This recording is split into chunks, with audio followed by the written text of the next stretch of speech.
Bonjour à tous. Aujourd'hui, on va regarder le contenu du Manekineko japonais. Nihongo no Manekineko. Ça, c'est le manuel que quelqu'un m'a recommandé. Et est-ce que c'est le bon manuel pour étudier japonais? On va regarder ça. C'est parti. Du coup, je tourne la page. Il y a la carte du Japon. Là. Après ça, préface. Après ça, il y a les syllabes japonais, tableau des hiragana. Ok, tableau des hiragana. Et là, ordre de traits pour tracer les hiragana. Ok. Je pense que on a besoin de instruction avec plus de détails. Mais bon. Après ça, les graphies composées. Ok, ça c'est le son. Là, ça c'est le son avec voyelles et consonnes. Ok.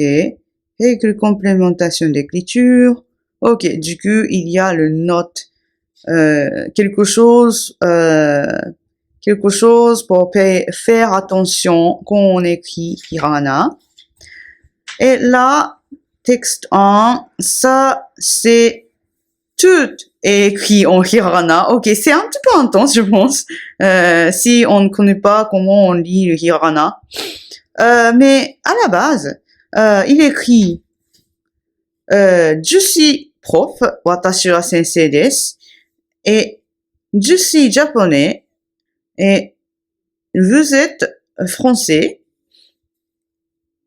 Là, ça c'est la nationalité. C'était la profession. Et watashi wa Yamada desu, je m'appelle Yamada. Ok, du coup, le texte 1, il s'agit le verbe être au japonais. Et là, élément verbal ou le mot verbal. Ok, d'accord. Du coup, il y a la page pour expliquer comment on utilise le verbe être en japonais. Et puis, il explique comment on utilise les choses qui s'appellent particules, wa et no. Et là, ensuite, ok, pourquoi on met o avant le nom? Ça c'est ouchi. Pourquoi c'est pas uchi? Si on met o, ça rend le mot un petit peu élégant.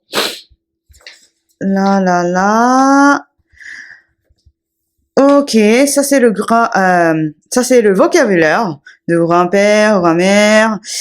Là, je ne suis pas d'accord. Je ne suis pas d'accord. Mais je vais vous expliquer après.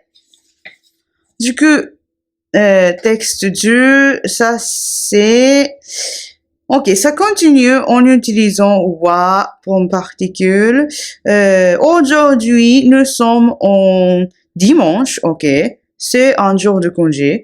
Il fait beau. Ok, du coup, il reste comme la base.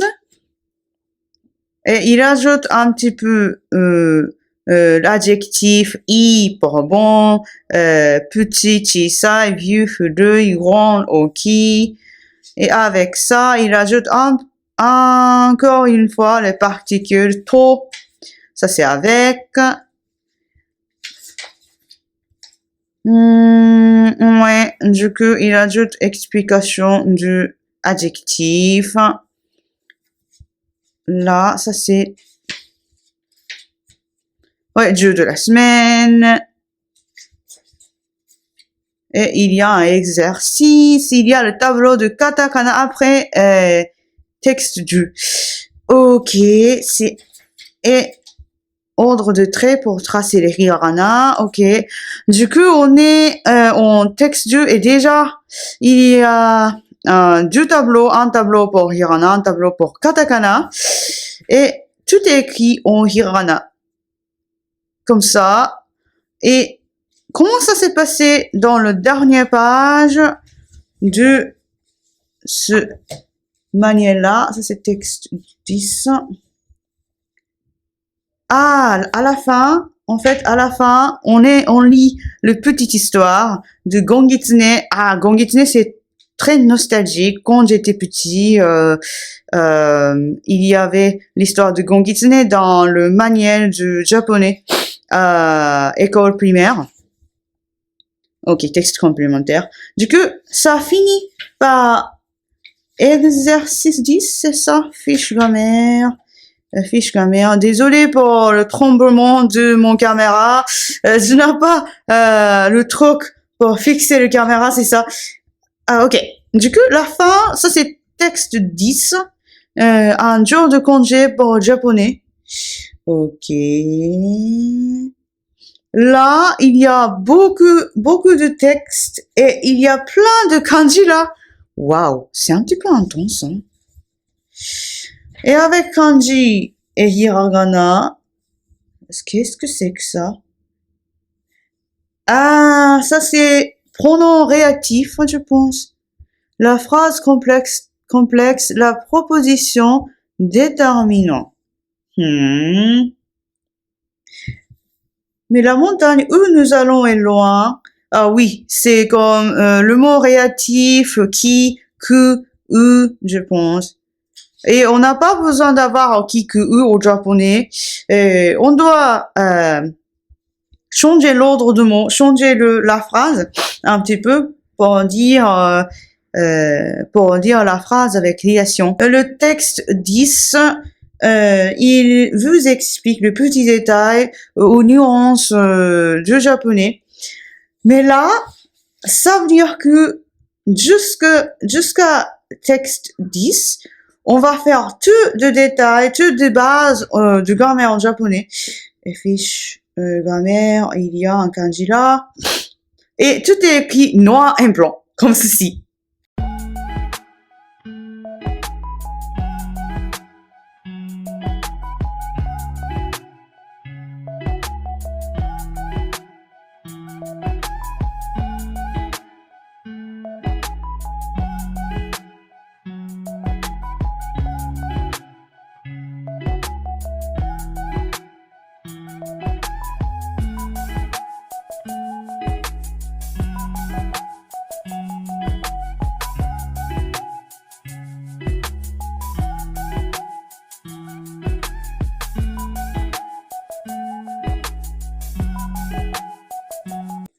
Hop là.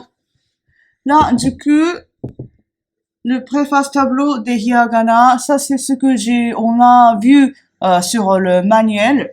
Et après ça, du coup, le texte 1, c'était, il s'agit être, et particule wa no.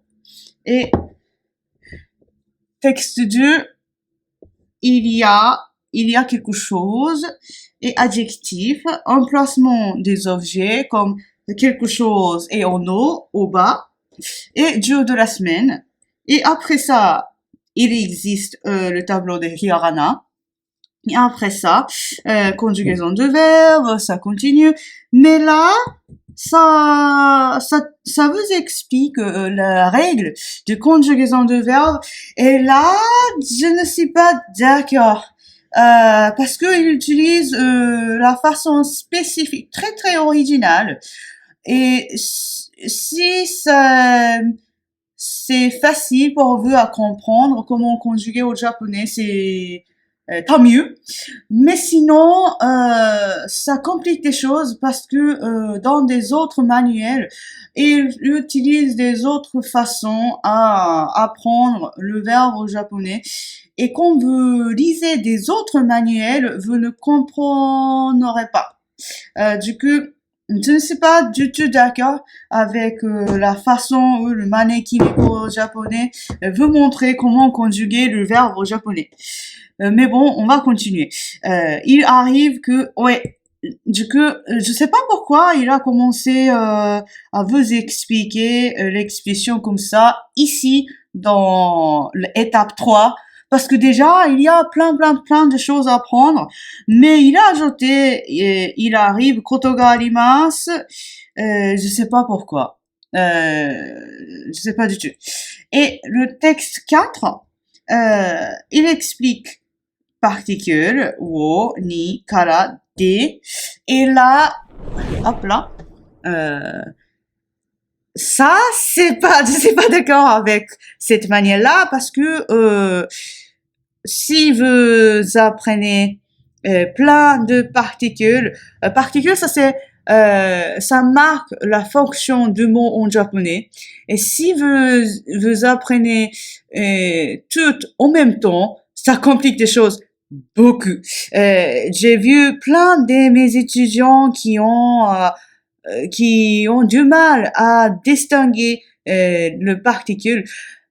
Pour moi, c'est plus clair, peut-être parce que je parle japonais comme la langue native, mais quand même, si vous étudiez toutes des particules en même temps, oh là là, ça c'est très intense et c'est plus difficile à comprendre.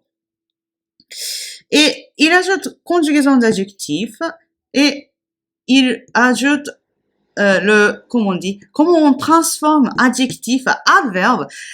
Et je pense que c'est un petit peu tôt pour apprendre ça parce que si vous ne mémorisez pas l'adjectif et sa conjugaison, ça complique les choses.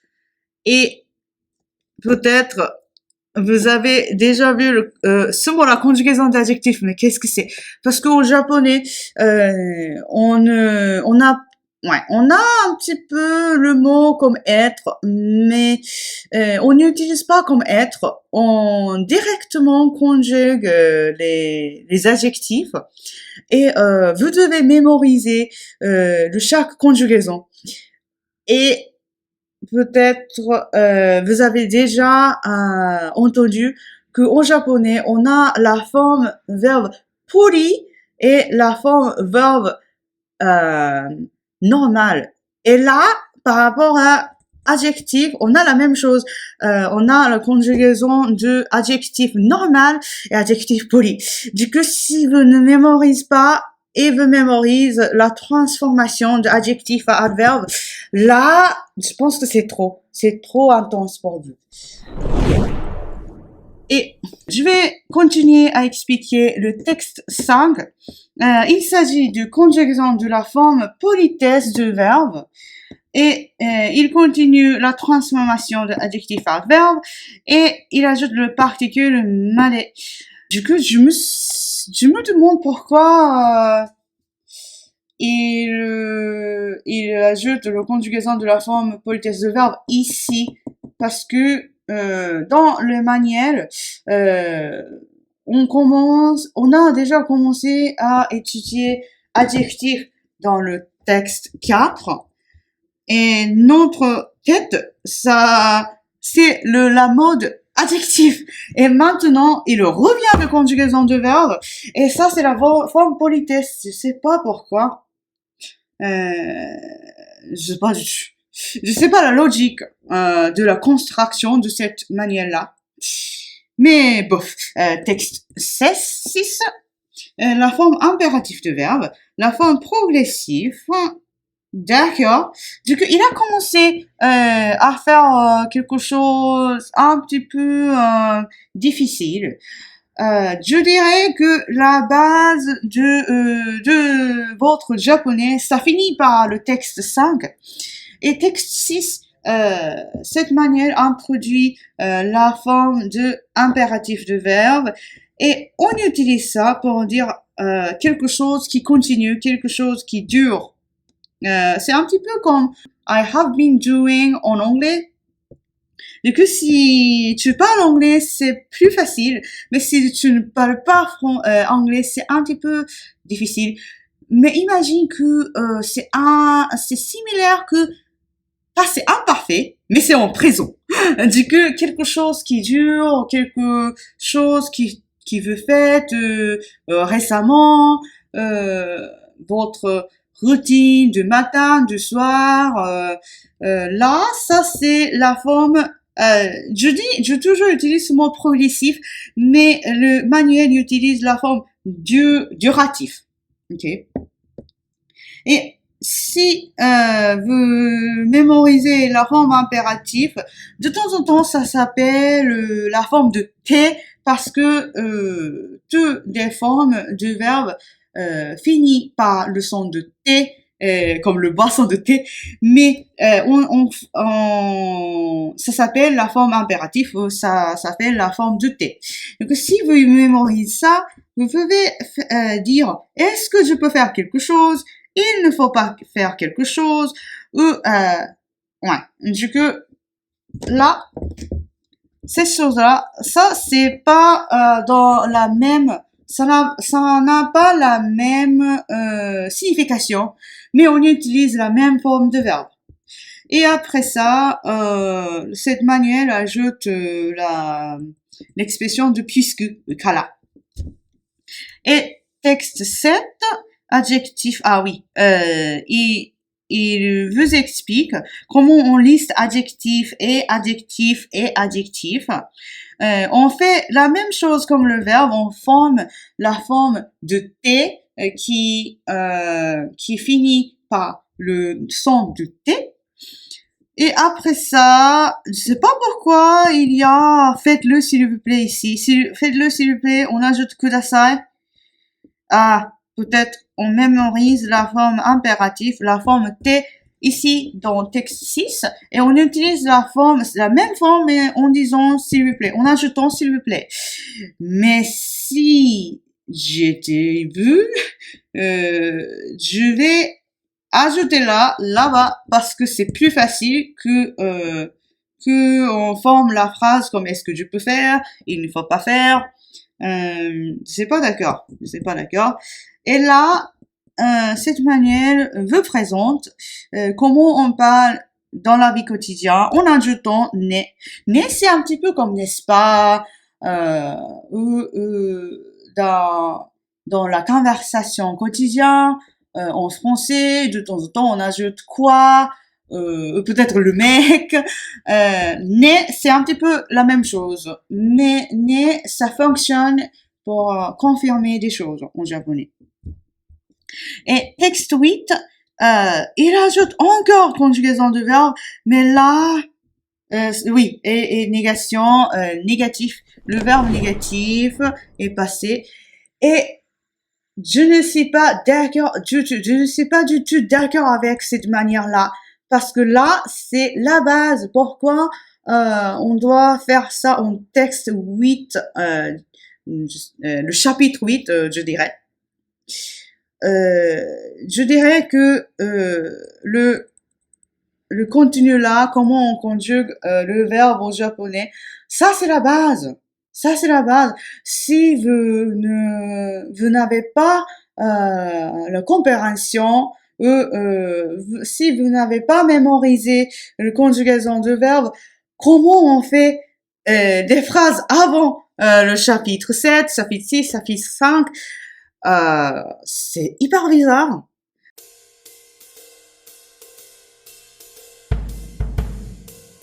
Et il ajoute le particule et là, oui, parce que on n'utilise pas beaucoup de particules et ça montre le direction. C'est un petit peu comme à en français. Je vais au Paris, je vais à Marseille par exemple. C'est un petit peu comme à, mais si on a la particule ni, on n'a pas besoin d'utiliser et. Du coup, c'est un petit peu comme la particule avec le niveau intermédiaire. Je suis d'accord avec ce ordre-là, mais c'est pas forcément quelque chose que vous devez apprendre. Et conjugaison d'adjectifs, ok, mais pourquoi maintenant? Je sais pas du tout. Et là, je suis pas du tout d'accord. Nanodes, qu'est-ce que c'est? Nanodes, c'est pour souligner ce que vous voulez dire. Mais en bouquin. En bouquin, quand on dit, quand on écrit quelque chose, et on n'utilise pas du tout dans la vie quotidienne quand on parle avec quelqu'un. Du coup, c'est pas pour la conversation dans la vie quotidienne. Pourquoi on doit apprendre ça quand vous êtes le débutant? Je sais pas du tout. Et il ajoute kochira, sochira. Ok, mais pourquoi? Je sais pas du tout. Je n'avais plus d'espace là. Je n'ai pas écrit le contenu de manuel 9 et 10, mais tout simplement, je dirais que le chapitre 9, ça c'est quelque chose extra. Il ajoute l'expression de ça a l'air quelque chose. Par exemple, yosaso, c'est un petit peu, c'est la forme transformée par l'adjectif i. Yosaso, ça a l'air bien. I, ça c'est bien. On utilise ça tout le temps dans la vie quotidienne. Il ajoute l'expression pour inviter quelqu'un, ikimasho, allons, et tabemasho, comme mangeons. On n'utilise pas beaucoup dans la vie quotidienne. Si on entend dans le télé, mais dans la vie quotidienne, on peut plutôt dire iko. Ça c'est la forme un petit peu détendue, informelle, quelque chose shimasho, quelque chose desho. Desho on ne dit pas. On ne dit plus. On ne dit plus. Du coup, je pense que quelqu'un qui a écrit ce manuel-là, il vit dans l'année 60, l'année 70. C'est hyper bizarre. Et le chapitre 9, cette manuel écrit ajoute le kanji là, kanji basique, et chapitre 10, ça vous montre l'histoire qui est écrit en hiragana, katakana et kanji. Du coup, le chapitre 10, ça vous montre l'apprentissage du japonais. En gros, si vous pouvez lire les hiragana, katakana et kanji, vous pouvez lire cette histoire-là. Et de cette manière ajoute le mot interrogatif, la façon qu'on dit il m'a dit que quelque chose, je pense que quelque chose, je lui ai partagé que quelque chose, que est sujet, verbe, et là, il ajoute que, le mot relatif, et c'est fini. Et après ça, il ajoute un petit peu le texte pour le niveau intermédiaire, plein de textes, et comment un petit peu l'exercice du kanji là, un petit peu l'exercice du kanji. Ouais. Et après ça c'est lexique.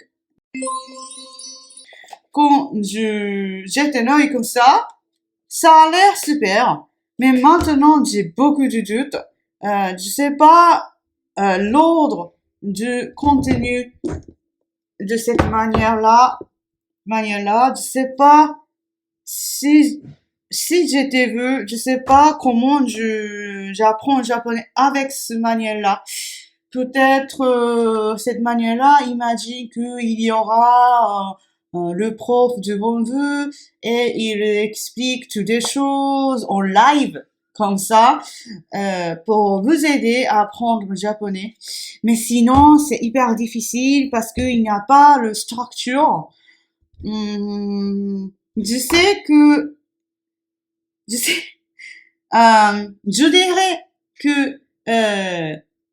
on est bien jusqu'ici. Le texte chapitre 2. Mais après ça, c'est pas quelque chose que je peux vous recommander.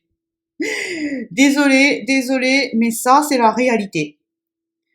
Peut-être vous pouvez quand même utiliser ça comme le dictionnaire quand vous avez quelque chose concrète comme le question et vous pouvez chercher l'information ici Mais sinon, je ne vous recommanderais pas à étudier avec cette manière-là, désolé. Mais maintenant, peut-être que vous pouvez avoir comment apprendre le japonais avec ce manuel-là. Vous pouvez comprendre un petit peu, en gros, en gros. Et si vous aimez ce type de vidéo-là, peut-être je vais faire le vidéo similaire avec des autres manières comme ça. Konnichiwa.